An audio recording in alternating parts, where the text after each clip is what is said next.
Revolt of 1857। जब भी आप कोई नया चैप्टर स्टार्ट करते हैं तो make it easy in the sense कि उसको टॉपिक वाइज आप डिवाइड कर लो, सो दैट आपके लिए हैंडी हो जाए और इजी हो जाए कि आपने इस चैप्टर में पढ़ना है। कि जैसे मैंने यहाँ पे किया है, सबसे पहले रिवोल्ट ऑफ 1857 की इंट्रोडक्शन, फिर उसके कॉजेज, एक्सटेंट मतलब कहाँ पे ये रिवोल्ट जो थी वो स्प्रेड हुई थी, कौन कौन लीडर्स थे, किसने इसको लीड किया था, देन उसकी अचीवमेंट, डिक्लाइन, नेचर और इफेक्ट्स। ठीक है, तो सबसे पहले जैसे मैंने कहा इंट्रोडक्शन, तो इंट्रोडक्शन में आपको सबसे पहले ये पता होना चाहिए कि रिवोल्ट है क्या, क्यों हम इसको रिवोल्ट बोलते हैं। तो उसके दो कंसेप्ट हैं, एक है म्यूटिनी और एक है रेबेलियन। ठीक है, ऑल्दो म्यूटिनी और रेबेलियन का जो मीनिंग है वो सेम है, लेकिन इसका जो यूज है वो डिफरेंट तरीके से होता है। जैसे म्यूटिनी का मतलब है कि जब आर्म्ड फोर्सेस रेबेल करती हैं अगेंस्ट देयर अथॉरिटी, उसको हम म्यूटिनी कहते हैं। और रेबेलियन क्या होता है, ये वर्ड पर्टिकुलर यूज किया जाता है सिविल पॉपुलेशन के लिए, कि जब सिविल पॉपुलेशन सिविल डिसओबीडियंस करती है अपनी अथॉरिटीज के अगेंस्ट, तो उसको हम क्या बोलते हैं, रेबेलियन। ये दोनों ही जो कंपोनेंट्स थे वो इन्वॉल्व थे इस रिवोल्ट में, इसीलिए हम इसे रिवोल्ट कहते हैं। समझ आ गया आपको कि इसमें आर्म फोर्सेस भी थी और सिविल पॉपुलेशन भी थी, इसीलिए हम इसे क्या कहते हैं, रिवोल्ट बोलते हैं। ठीक है, अब नेक्स्ट क्वेश्चन आता है कि रिवोल्ट क्यों हुई थी, रीजन क्या था, कॉजेज क्या थे इस रिवोल्ट के। तो अब नेक्स्ट हम पढ़ेंगे कॉजेज। जब भी हम कोई चैप्टर ऐसा पढ़ेंगे जिसमें नेशनल मूवमेंट होगी या रिवोल्ट होंगे, तो उसके हमेशा दो कॉजेज रहते हैं। दो मतलब एक तो होते हैं फंडामेंटल कॉजेज और एक होते हैं इमीडिएट कॉजेज। ठीक है, फंडामेंटल कॉजेज कौन से कॉजेज होते हैं, जो कि फंडामेंटल होते हैं इन नेचर में। क्या मतलब है उसका, कि हमारे सिस्टम में कुछ ऐसे फंडामेंटल चीजें जो इफेक्ट होती हैं with the passage of time, या जैसे ब्रिटिशर्स जब इंडिया में आए तो उन्होंने उसको एक्सप्लॉइट करना शुरू कर दिया, हमारी इकोनॉमी को, पॉलिटी को, सोसाइटी को, मिलिट्री को।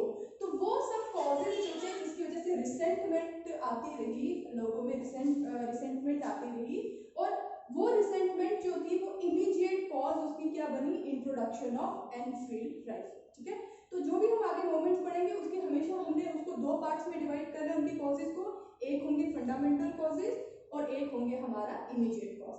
आज हम स्टार्ट करेंगे फंडामेंटल कॉजेज में, और फंडामेंटल कॉजेज में जैसे कि मैंने आपको बोल दिया, इकोनॉमिक है, पॉलिटिकल है, सोशो रिलीजियस और मिलिट्री। तो जो इकोनॉमिक कॉजेज से आज हम स्टार्ट करेंगे। ठीक है, तो इकोनॉमिक कॉजेज के लिए थोड़ा सा बैकग्राउंड में मैं आपको लेके जाती हूँ। पहले जो हमने फर्स्ट चैप्टर पढ़ा था उसमें मैंने आपको जितनी फॉरेन पावर्स इंडिया में, यूरोपियंस जब इंडिया में आए थे तो उनके बारे में बताया था। ठीक है, 1857 के टाइम पे इंडिया जो था वो दो पार्ट्स में डिवाइड था, एक था ब्रिटिश प्रोविंसेस और एक थे प्रिंसली स्टेट्स। ब्रिटिश प्रोविंसेस वो प्रोविंसेस थे जिनको डायरेक्टली कौन रूल करते थे, ब्रिटिशर्स। ठीक है, ईस्ट इंडिया कंपनी उसको रूल करती थी, और जो प्रिंसली स्टेट्स थी वो स्टेट्स थी जिनके रूलर्स जो थे वो कौन थे, नेटिव किंग जो होते थे वो उनको रूल करते थे। ठीक है, तो ब्रिटिशर्स जब इंडिया में आए तो उनका आने का क्या रीजन था, ये भी मैंने आपको बता दिया कि वहां पे इंडस्ट्रियल रेवोल्यूशन चल रही थी यूरोप में, तो उनको मार्केट की जरूरत थी, रॉ मटेरियल्स की जरूरत थी, ट्रेड को एक्सपैंड करना था, चीप लेबर की जरूरत थी, तो उन्होंने कॉलोनाइजेशन जो थी वो स्टार्ट की थी, और इंडिया उनकी एक one of the most important and resourceful colony थी। ठीक है, जब वो इंडिया में आए तो अपने बिजनेस को, अपने ट्रेड को एक्सपैंड करने के लिए उन्होंने इंडिया में इकोनॉमिक एक्सप्लॉयटेशन स्टार्ट की, और वही रीजन बनी रिवोल्ट ऑफ 1857। तो इकोनॉमिक एक्सप्लॉयटेशन का जो सबसे पहला कंसेप्ट था दैट इज डी इंडस्ट्रियलाइजेशन। ठीक है, डी इंडस्ट्रियलाइजेशन क्या हुआ कि इंडिया की जो डोमेस्टिक इंडस्ट्रीज है उनको पूरी तरीके से क्या कर देना, डिक्लाइन कर देना, उनको खत्म कर देना। ठीक है, तो वो उन्होंने कैसे किया, सबसे पहले उन्होंने चीप ब्रिटिश मेड गुड्स को यहाँ पे इंट्रोड्यूस किया। ठीक है, जो मशीन मेड गुड्स थे उनको इंडिया में इंट्रोड्यूस किया गया, किसके अगेंस्ट, जो इंडिया के इंडिजीनियस प्रोडक्ट्स थे।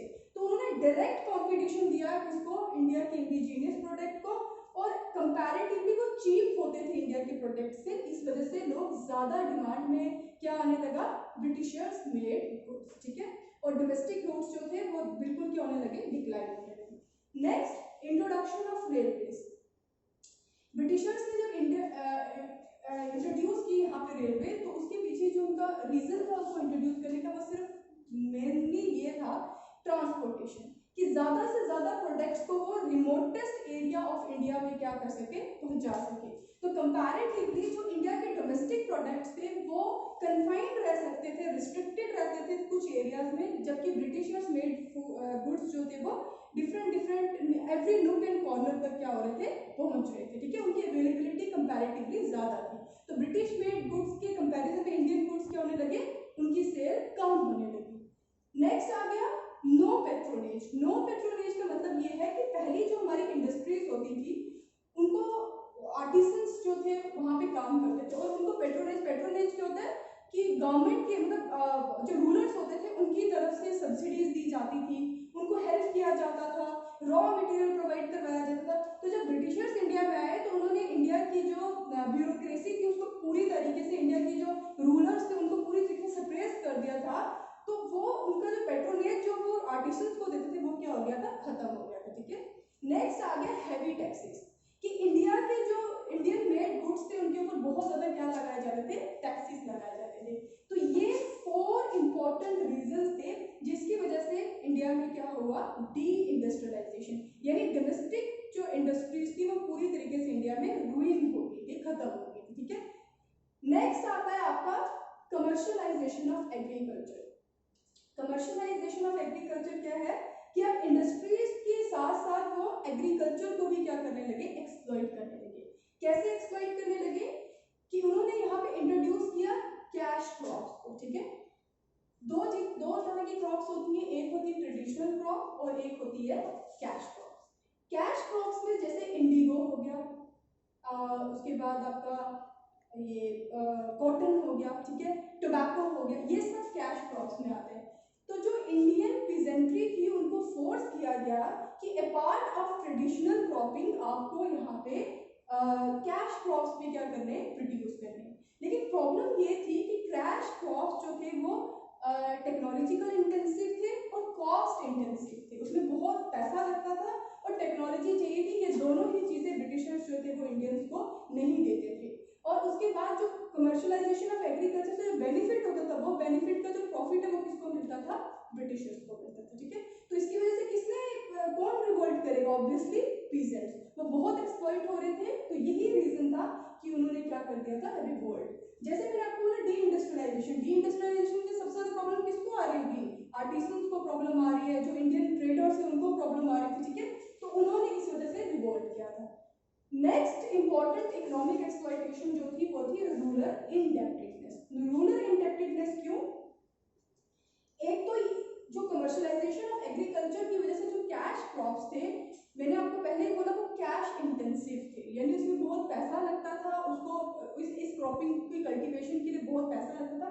तो ब्रिटिशर्स इंडियंस को पैसा नहीं देते थे, एक तो उनको लोन देना पड़ता था, इन क्रॉप्स को उगाने के लिए उनको क्या देना पड़ता था, लोन देना पड़ता था, और उस लोन का इंटरेस्ट इतना ज्यादा होता था कि वो कभी भी उस इंटरेस्ट को चुका नहीं पाते थे।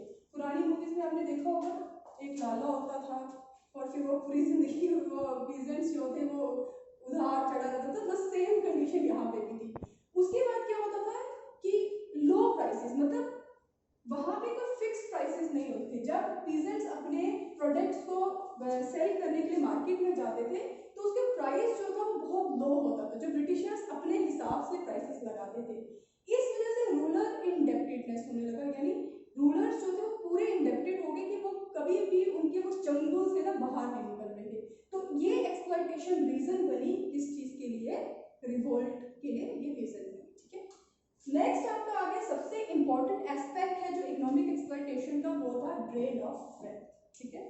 ड्रेन ऑफ वेल्थ का क्या मतलब है, ये कंसेप्ट को फर्स्ट टाइम दादा भाई नौरोजी जो थे उन्होंने ये कंसेप्ट दिया था कि इंडिया से वेल्थ जो है, वेल्थ क्या होती है, किस फॉर्म में, रॉ मटेरियल की फॉर्म में, मनी की फॉर्म में, चीप लेबर की फॉर्म में, इंडिया से वो क्या हो रही है, ड्रेन हो रही है, यानी निकल रही है। और निकल के कहाँ जा रही है, लंदन में जा रही है, ब्रिटेन में जा रही है, समझ आ गया आपको, ठीक है। तो ड्रेन ऑफ वेल्थ, तो ड्रेन ऑफ वेल्थ का कंसेप्ट दादा भाई नौरोजी ने दिया था। इस कंसेप्ट को फर्दर कॉर्पोरेट किया था बहुत से हमारे स्कॉलर्स ने, जिसमें एम.जी. रनादे थे, आर.सी. दत्त थे, ठीक है। तो वो एक अलग से चैप्टर है, वो मैं आपको अलग से पढ़ाऊंगी। देखिए यहाँ पे आप सिंपल समझ लो ड्रेन ऑफ वेल्थ होती क्या है। ड्रेन ऑफ वेल्थ होता flow of money from India to England, ठीक है, upon which India did not get any benefit. समझ आ गया, ये होता है ड्रेन ऑफ वेल्थ। तो ड्रेन ऑफ वेल्थ के डिफरेंट डिफरेंट कॉन्स्टिट्यूएंट्स हैं, ठीक है, जिसमें सबसे पहला कॉन्स्टिट्यूएंट है होम चार्जेस। तो होम चार्जेस क्या होता है, इसमें आपका आएगा कि जो भी पब्लिक डेब्ट है, इंटरेस्ट ऑन पब्लिक डेब्ट। Next civil and military charges. Civil and military charges का क्या मतलब हो गया कि जो भी ब्रिटिश इंडियन आर्मी में या ब्रिटिश एडमिनिस्ट्रेशन में जो इंडियंस काम करते हैं या फिर जो ब्रिटिशर्स या यूरोपियंस काम करते थे, उनकी जितनी भी पेंशन और उनकी सैलरीज जो थी वो कहाँ से ब्रिटिशर्स निकालते थे, इंडियन एक्सचेकर से, ठीक है, समझ आ गया। होम चार्जेस का पहला पॉइंट क्या है, interest on public debt, second आ गया सिविल एंड मिलिट्री चार्जेस, और थर्ड आ गया स्टोर परचेजेस। स्टोर परचेजेस क्या होता था कि जो मिलिट्री और सिविल और मैरीटाइम जो प्रोडक्ट्स होते थे या जो चीजें होती थी उनको वहां पे स्टोर किया जाता था, कहाँ पे, लंदन में। तो उसके लिए जो स्टोर परचेज किए जाते थे वो भी किसके, यानी उन स्टोर्स का भी खर्चा कहाँ से निकाला जाता था, इंडिया से। तो ये सब चीजें जो है वो फर्स्ट कॉन्स्टिट्यूएंट में आती है, दैट इज होम चार्जेस, ठीक है। सेकेंड कॉन्स्टिट्यूएंट है इसका, जिसको हम बोलते हैं काउंसिल बिल्स। ये काउंसिल बिल्स को लेजिस्लेटिव बिल्स की तरह नहीं है, ये वो बिल है जो कौन ड्रीव करता था, secretary of state. Secretary of state कहाँ बैठता था, लंदन में। और जो बिल, जो भी यहाँ के मर्चेंट्स को, जो ब्रिटिशर्स मर्चेंट्स या यूरोपियन मर्चेंट्स इंडिया में रहते थे, उनको अगर पैसों की जरूरत होती थी तो वो वहां से सेक्रेटरी ऑफ स्टेट वहां से एक बिल जो था वो ड्रीव करता था, जिसपे उनको यहाँ पे क्या मिल जाता था, पैसे मिल जाते थे, ठीक है। नेक्स्ट आ गया आपका interest on foreign capital investment, कि जो भी फॉरेन इन्वेस्टमेंट इंडिया में होती थी उस टाइम पे, उसका जितना भी प्रॉफिट होता था वो किसको मिलता था, ब्रिटिशर को। यानी इन्वेस्टमेंट इंडिया में हो रही है, रिसोर्सेज हमारे यूज हो रहे हैं, लेबर हमारी यूज हो रही है, लेकिन उसका सारा प्रॉफिट किसको जाता था, ब्रिटिशर्स को हो जाता था। और इसी को हम ड्रेन ऑफ वेल्थ कहते हैं। और लास्ट में आ गया फॉरेन बैंकिंग। फॉरेन बैंकिंग ये था कि ब्रिटिशर्स ने यहाँ इन्वेस्टमेंट करने के लिए, अपने लोगों को पैसों लोन दिलवाने के लिए बैंकिंग जो थी उनको यहाँ पे स्टैब्लिश किया था, लेकिन उसका सारा बेनिफिट किसको जाता था, ब्रिटिशर्स को जाता था, ठीक है। तो ये पूरा कंसेप्ट जो है इसको हम ड्रेन ऑफ वेल्थ कहते हैं। तो ड्रेन ऑफ वेल्थ जो था वो एक मेन कॉज था इकोनॉमिक एक्सप्लॉयटेशन का, जिससे रिच से लेके पोर तक सारे अफेक्टेड थे। यही रीजन था कि उन्होंने क्या किया था, रिवोल्ट किया था। लास्ट पॉइंट है इसका, ruin of old zamindari system, ठीक है। ओल्ड जमींदारी सिस्टम क्या था कि पहले अगर जैसे मैंने मीडिएवल में आपको पढ़ाया था कि सारा सिस्टम जो था, इकोनॉमिक सिस्टम किसके हाथ में होता था, जमींदार के हाथ में होता था। लेकिन जब ब्रिटिशर्स इंडिया में आए तो उन्होंने इनकी जो पावर थी उसको क्या कर दिया, बिल्कुल रूइन कर दिया। जिसमें मैंने आपको तीन सेटलमेंट्स भी, तीन लैंड सेटलमेंट्स बताए थे, permanent land settlement, ryotwari land settlement and mahalwari, ठीक है। अगर आपको याद है तो वो आप मेरे नोट्स में से कर लेना, अदरवाइज नेक्स्ट चैप्टर में मैं आपको वो डिटेल में करवाने वाली हूँ, ठीक है। तो ये जो ओल्ड जमींदारी सिस्टम था उसको पूरी तरीके से रूइन कर दिया था बाय फॉर्मिंग सर्टेन सेटलमेंट्स, ठीक है। तो इसकी वजह से जो हमारी जो पीजेंट्री थी वो टोटल डिपेंडेंट थी किस पे, जमींदार पे। तो जमींदार की जो पावर थी उसको कम करने की वजह से इफेक्ट किसको पड़ा, जमींदार एरिस्टोक्रेसी को भी इफेक्ट पड़ा, एज वेल एज किसको इफेक्ट पड़ा, पीजेंट्री को भी इफेक्ट पड़ा। यही रीजन था कि इन्होंने क्या किया था, रिवोल्ट किया था। तो आई होप सो कि आप लोगों को इकोनॉमिक कॉजेज समझ आ गए होंगे। कल मैं आपको बाकी कॉजेज, पॉलिटिकल कॉज, सोशल और मिलिट्री